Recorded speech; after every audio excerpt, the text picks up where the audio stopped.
Welcome to Character Conversions, where I try to bring fictional characters to life in D&D. For my first video, I'm working on one of my favorite battle butlers, the Angel of Death, Walter C Dornez. This build of course does not require that you be a butler, more so we are focusing on replicating his style of combat.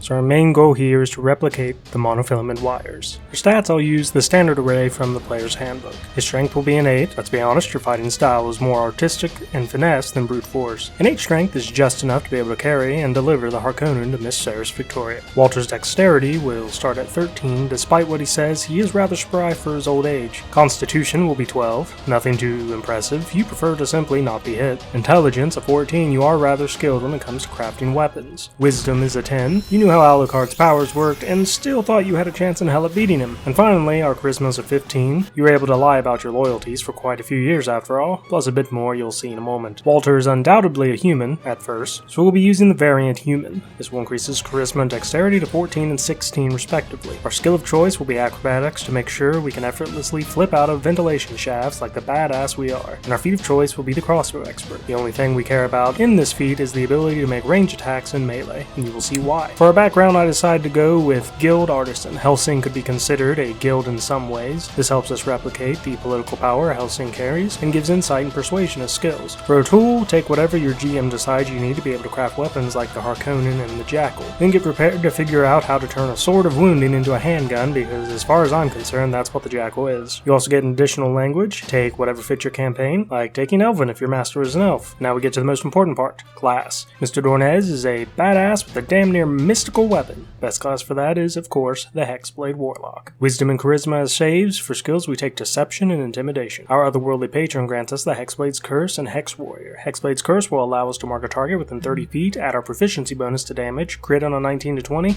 and even regain some hit points when they die. Hex Warrior is less important to our build, giving us proficiency with armor, shields, and martial weapons. It also allows us to bond with a weapon and use our Charisma modifier for attack and damage rolls. Aesthetically, I would recommend the use of a whip, but it's not really necessary. Maybe use a shield of some kind for added defense if you want. If you're using proficiency swaps from Tasha's Cauldron, maybe consider ditching armor proficiency for proficiency in land vehicles. You'll probably be driving your master around after all. Now we gain Pact Magic, granting us 2 cantrips and 2 first level spells. We take the bread and butter cantrip of Warlock builds, Eldritch Blast. Our Eldritch Blasts, of course, take the form of wires leaving our hands.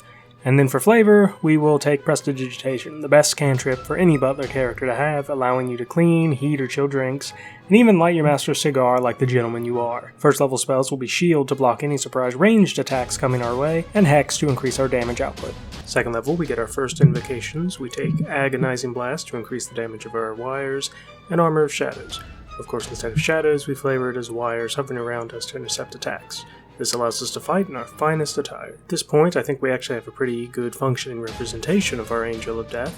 Everything else we add from this point is either very specific instances of his abilities or flavorful interpretation. Third level, we take our Pact, with our primary focus being on Eldritch Blast. Any Pact is open for use really, but the best match is Pact of the Blade. A whip is the best representation, but if you can convince your GM to allow you to summon a shield instead, I'd go with that. And again, flavor it as using wires to deflect and intercept attacks. So this is clearly not rules as written. For our second level spell, we're going to go with Mirror Image. Instead of literal duplicates, I'd just say he is simply moving fast enough to dodge attacks, so this will be competing against Hex due to concentration. At 4th level, we get an ability score improvement, increasing our charisma to 18. Our additional cantrip at this level will be Mage Hand. You want to be able to delicately pick things up with your wires after all. And for a second level spell, we will be taking Hold Person, allowing us to bind an enemy in our wires and get advantage for every ally to hit them the next round, though this will again be competing against Hex due to concentration. At 5th level, we get another invocation. For this, we will take Eldritch Spear, increasing the distance we can attack from. And for our 3rd level spell, I decided to take Tongues. I don't know how many languages Walter could speak, but this does seem like a useful spell for a butler to have. At 6th level, we gain Accursed Spectre, allowing us to raise the body of a humanoid we have just killed. Visually, this is basically what Walter does to take Luke Valentine after teaching the Black Hound of Baskerville how to heal. Our next 3rd level spell is Counterspell. Not exactly accurate, but it is not hard to imagine Walter slicing into someone to interrupt their spellcasting. At 7th level, our invocation, we take Repelling Blast, allowing us to push targets away from us when we hit them with an Eldritch Blast.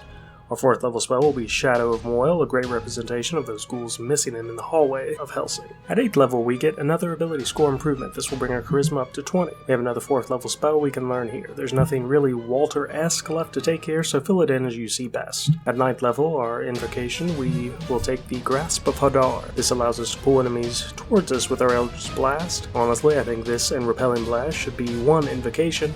This isn't really the place for homebrewing though. Our 5th level spell, we will pick up Hold Monster. At 10th level, you gain Armor of Hexes, allowing you to use your reaction to negate an attack from the target of your Hexblade's curse by rolling a d6, and on a 4 or higher, the attack misses you instead. This could be used to negate a critical hit, I believe, so very useful. At 11th level, we get our first Mystic Arcanum, a 6th level spell. Nothing specific here, that screams Walter to me, so just take what works for you. I'm going with Circle of Death for this build. We also gain another 5th level spell. I'm choosing Dance Macabre to further expand on Walter using his wires to control someone. At 12th level, we will use our ability score improvement to increase our dexterity this time to increase our AC. And for an invocation this level, we will take Improved Packed Weapon to make our whip a +1 weapon in the event we decide to use it, and the ability to use it as a spell focus. At 13th level, we have our Mystic Arcanum for a 7th level spell. I think Force Cage is an interesting choice. The image of creating the cage out of your wires is pretty interesting.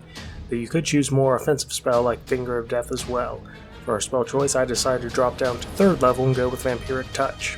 Although we never saw him feed on someone, after he got a vampire facelift, I'd assume he could, so this isn't a terrible choice. At 14th level, we gain Master of Hexes, allowing us to move our Hexblade's curse from one target to another when the previous target dies. We no longer heal when killing the previous target if we do this, but I think it's a worthy sacrifice. At 15th level, we gain our 8th level Mystic Arcanum. I don't think there's a better choice than Dominate Monsters, so you can finally dominate a beast like Alucard's Black Hound of Baskerville. For the invocation this level, we have already taken practically everything we need to be Walter, so fill this in with whatever you see fit. I'll go with Shroud of Shadow to turn invisible at will. Our spell choice is again open to anything 5th level and below, so I'll go with Dispel Magic. At 16th level, we will put our ability score improvement in Dexterity again. At 17th level, we will get our final Mystic Arcanum. Choose what works best for your campaign. I suggest Foresight or Blade of Disaster. Nothing really specifically a Walter type of spell. At 18th level, we get our final invocation. I decided to scoop up Trickster's Escape. Freedom of movement is a very useful spell. Better yet, it doesn't compete for our concentration. At 19th and 20th levels, our options are really open for whatever you want. I'm picking up Spider Climb as a spell and increasing dexterity to 20. End result is an 18 AC with no armor, 20 if you can convince your GM to let you have a shield as your packed weapon, or just carry one yourself. I don't think you need both hands free for anything, and you can use your shield spell to get an instant +5 when you need it. Running low on spell slots, use Armor of Hexes. You get 4 attacks with your Eldritch Blast and should average 10 damage each, 40 on one target. If you're focusing on one target and using abilities like Hexblade's Cursed and Hex, your damage average doubles to 20 each, or 80 on one target. Your main problem will be your low strength. Don't get into any grappling matches, and your limited spell slots. Short rests are your best friend. Choose your battles carefully to properly manage your resources, and you'll be taking down the true hordes of the undead in no time. Thanks for watching.